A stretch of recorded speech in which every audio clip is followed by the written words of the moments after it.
Nevada is suing to stop a new federal law restricting how much water it can draw from the Colorado River.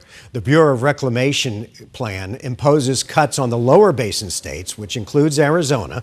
The plan does not require restrictions for the upper basin states of Colorado, Utah, Wyoming, and New Mexico. Nevada's lawsuit alleges the Bureau failed to consider an alternative proposal from the affected states. It also claims the government didn't fully consider the socioeconomic and public health impacts of the changes, especially on Las Vegas. So the question is, how, if at all, does that lawsuit impact other lower basin states? Arizona is facing some of its deepest cuts, 31% over the next 2 years, reducing the water that serves the cities, farms, and tribal communities all across Arizona. Phoenix is now preparing to tap into an emergency water bank that was built up years ago, but it's just one part of a much bigger statewide challenge, finding reliable water supplies as the river continues to shrink. Joining us tonight is Sarah Porter, director of the Kyle Center for Water Policy at Arizona State. Good to see you. It's nice to be with you. Thanks for coming in. So how, if at all, do you think that Arizona would become part of that lawsuit? Well, all the claims that Nevada asserts in its complaint apply equally in Arizona. So the governor and the director of water resources may decide that it's important for Arizona either to bring a very similar lawsuit in Arizona or to figure out a way to join as a plaintiff in that lawsuit. Let me ask you, as someone who studies water for a living, are we on the verge of a crisis, or are we in a crisis, or are we not close to one? We aren't in a crisis in that we have sufficient water to meet water demand, particularly tap water demand in cities. We have enough water to continue to support the economy and even have, sustainable growth. But the Colorado River, which is a third of Arizona's supply, and in different parts of the state, it's more than a third of the supply. It has become a very unreliable source of supply. So you could say we're in a crisis in that we have great uncertainty over this very important supply. Again, I know nothing from nothing, but I was sort of in your boat where I said, this is something that we really need to pay attention to, but it's not a crisis, until I heard that we were tapping into the water bank. Yeah. That's concerning, right? It is. The Arizona Water Bank is our deep savings account. You might think of it as the emergency savings account.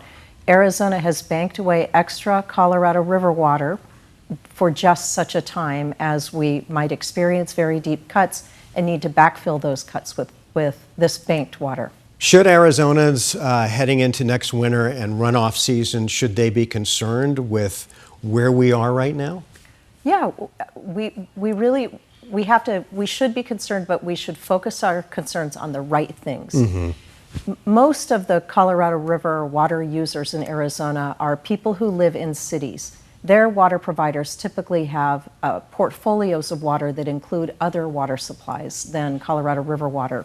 But those water providers, our water utilities, need to figure out a way to find new supplies to reduce their reliance on Colorado River water. So as you look, with all that you know, as you look in your crystal ball, Arizona, Phoenix Metro, 10 years from now, are we getting water from a desalination plant somewhere? What are we doing? How are we surviving and thriving? We will be upcycling reclaimed water all the way to potable. That's the first line of defense. Phoenix is already halfway to completing an advanced water purification project that will allow the city to reduce its reliance on Colorado River water by 50%. Tucson and other cities are also headed. So you're taking wastewater. Yeah, it's effluent. It's already treated. So you're treating reclaimed water. It's not making me feel a lot up to better. drinking water standards. Well, we'll have to line up some scientists to come in and explain to you that it is very safe. In addition to that, there are some other opportunities to move water from different parts of the state or even outside of the state that are short of desalination. And all of those possibilities should be deployed. The likelihood is that in 10 years, we may have some desal in the portfolio. It probably won't be a huge part of the portfolio, but it's a drought-proof supply, and so it's attractive for that reason. And it's used successfully in other parts of the world, so maybe it's something that we'll consider. Yeah, but What- it's very, very, very expensive. Which And brings so me to- that's why we don't rush to desal. Which brings me to my next question. It isn't going to be cheap to refilter this water that's already been treated once. And we've heard that there will be increases for the valley in terms of what they pay for water, what we all pay for water. How expensive are we talking? We'll probably, I haven't seen exact quantifications because the water providers don't know. My expectation is that the amounts of water that a regular household need can stay affordable. We're mostly charging below thresholds for affordability. So in other words, we have inexpensive water compared to other parts of the country. It may be, most water providers have tiered rates, and they may create new tiered rates that make it, the next tiers that much higher. But it's very feasible for utilities to keep the amount of water that you need for your, efficient, regular household affordable. It is going to get more expensive, and we really do need to make investments, not just as ratepayers, but we really need the state. We need combined action in the state to make sure that water utilities continue to have sufficient water to meet demand at the tap. And what about our farmers? We are a big ag state. It's cotton and Cotton citrus, talent? Yeah, yes. two of our C's that Yep. we hang our hat on. What about the farmers as water becomes more expensive and less plentiful? What becomes of them? I mean, it's 70% of the water use in this state. That's correct.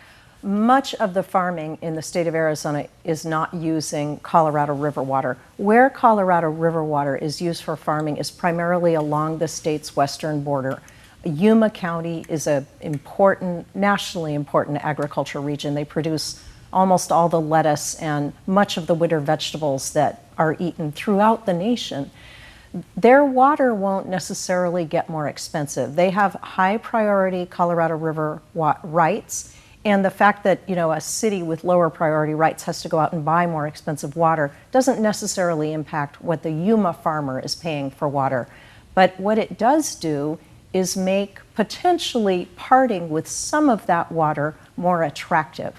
When they see the high prices that cities are willing to pay for water, that may make it feasible for a farmer to invest in really cutting edge efficiency. They're already pretty impressive in Yuma.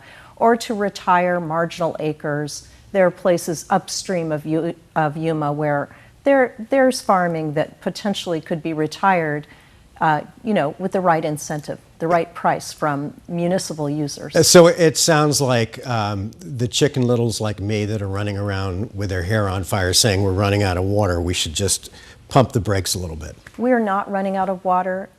Phoenix was really built for drought.